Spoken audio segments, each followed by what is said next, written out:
Hello everyone, welcome back to Acting History.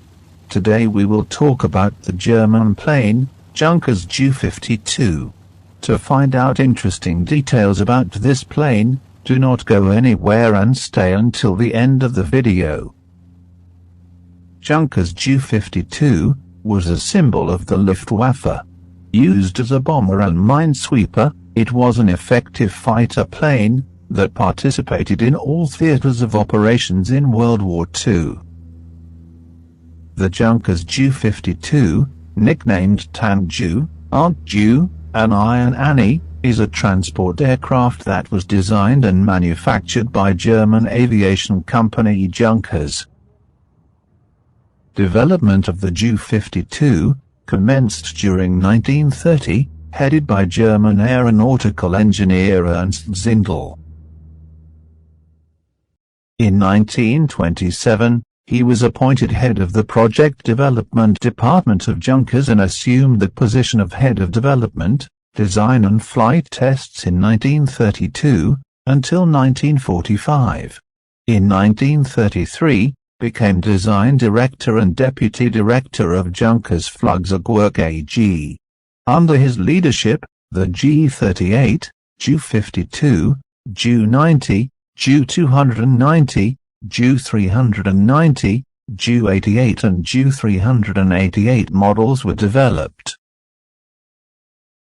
265 km per hour was the maximum speed reached by Ju-52 aircraft, only half of that of Hurricane Hawker British Hunters. The aircraft's design incorporated a corrugated duralumin metal skin as a strengthening measure, which was very unusual at the time. The Ju-52's maiden flight was performed on the 13th of October 1930. It was initially designed with a single engine, however, it was produced in quantity as a trimotor. The primary early production model, the Ju-52-3M, was principally operated as a 17-seat airliner, or utility transport aircraft by various civil operators during the 1930s. Following the rise of Nazi Germany, thousands of Ju-52s were procured as a staple military transport of the nation. The Ju-52-3M G7E was the principal production model. In 1932, during the political campaign that would bring him victory in the election for German Chancellor, Adolf Hitler used a Junkers Ju-52 to travel across the country. The silver-colored aircraft was a commercial version of the Junkers aircraft, which would later become a symbol of the Luftwaffe in World War II. After becoming Chancellor of Germany in 1933, he was assigned a Ju-52 as his personal transport. The Führer named his Ju-52 aircraft Immelmann, in honor of World War I ace Max Immelmann. The plane was registered with a D-2600. Hitler had 50 personal planes, most of them Ju-52. Throughout this period, his exclusive pilot was Hans Bauer, who would remain with the Führer until the end of the conflict in August 1945. At Bauer's request, Hitler would later replace his favorite aircraft with a FW-200 Condor, and Ju-52 was to be the backup plane.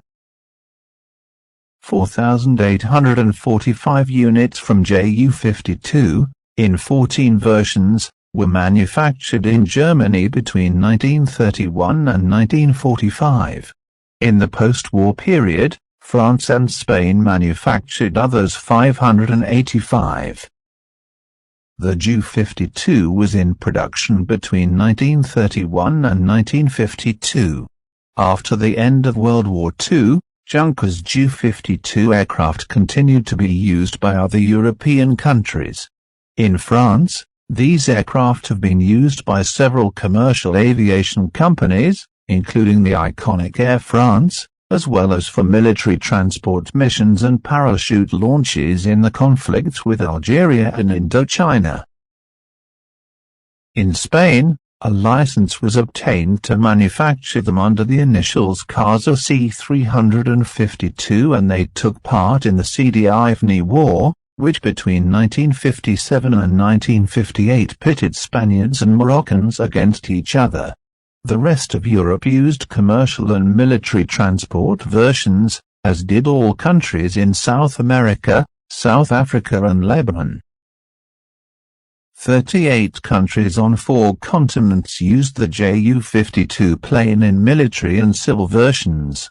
The majority was withdrawn from service in the 1980. The seaplane version, equipped with 2 large floats, served during the Norwegian campaign in 1940, and later in the Mediterranean theater. Some Ju-52s, both float planes and land planes, were also used as minesweepers, known as Minensuch, literally, mine search aircraft in German, and fitted with a 14-meter diameter current-carrying degaussing ring under the airframe to create a magnetic field that triggered submerged naval mines. These aircraft were usually given an MS suffix to designate them, as had been done with the similarly equipped BV-138MS Trimeter flying boat. 29,000 soldiers and 2,500 tons of cargo carried Ju-52 planes during the 2 months during the invasion of Norway, in 1940. The next major use of the Ju-52 was in the Balkans campaign. The type has been credited with enabling the rapid deployment of German ground forces throughout the theater. However, the Ju-52 was perhaps most famously deployed during the Battle of Crete in late May 1941. 493 Ju-52-3M aircraft were used to transport much of the 22,750 troops flown onto Crete, for the Luftwaffe's largest airborne invasion of the war. While victorious, 170 aircraft were lost along with 4,500 personnel. The high loss rate brought about the end of German paratroop operations.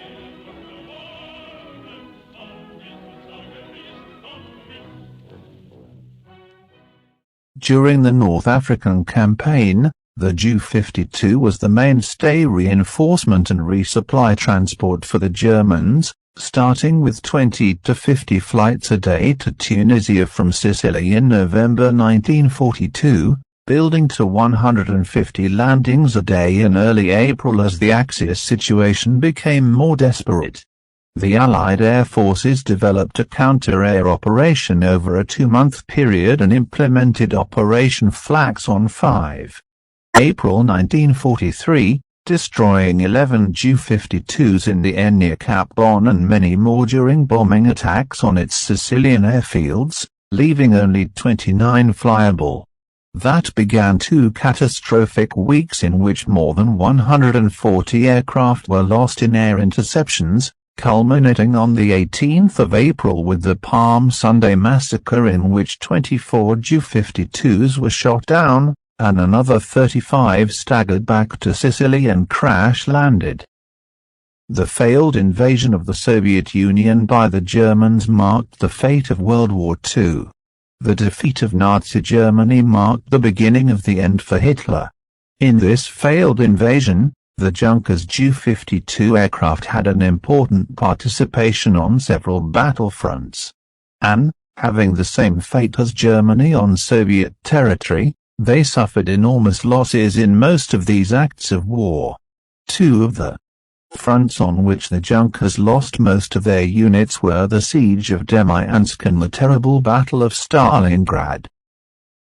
During the 2-month Siege of Demyansk, a mountain town southeast of St. Petersburg, where 5 German divisions of the 2nd Infantry Corps and a Waffen-SS division were surrounded by Soviet forces, the Luftwaffe lost 262 aircraft. Between February and April 1942, 106 Junkers Ju-52, 17 Heinkel He-111 and 2 Junkers Ju-86, along with others, smaller aircraft, was shot down in an attempt to establish air transport to carry food and ammunition to the 100,000 German soldiers surrounded. In the bloody Battle of Stalingrad, the air transport of supplies and rescuing the decimated forces of the 6th German Army ended with the downing of 156 aircraft between November 1942 and January 1943. The last Ju-52s fell just days before Field Marshal Nazi Friedrich Ernst Paulus to surrender to Soviet forces. This was the first capitulation of a marshal in all of German military history and became a turning point in World War II, as it demonstrated Germany's inability to maintain its vast Eastern European battlefront. The oldest Ju-52 in flight conditions is the Tempelhof, registered d'Arquis, manufactured in 1936 for a Norwegian company. After being confiscated by the Germans in 1940 and returned in 1946, it was sold to an Ecuadorian company. It was bought again by an American pilot in 1963 and sold to writer Martin Kadin in 1975. In 1984, Lufthansa bought it from Kadin. Currently, d'Arquis continues to fly two exhibitions. In 2018, there were 3 Junkers Ju-52 3MG4E registered HB-HOP, HB-HOS and HB-HOT, in flight conditions at the airbase in Eibendorf, Switzerland. In August of the same year, HB-HOT took off from Dubendorf in the direction of Locarno and crashed halfway on Mount Pisegus. The 17 passengers and 3 crew members died instantly. The Swiss authorities revoked the flight permits of the other 2. 5 Ju-52 are in flight conditions, 2 in Germany, 1 in the United States, 1 in South Africa and the last in France. Franco should raise a monument in the honor of Ju-52 aircraft. The Spanish Revolution must thank this plane for its victory. If you liked this material, click the like button. You can share or leave a comment in the section for them. Subscribe and turn on the bell to keep up to date with the new videos. Follow our journey.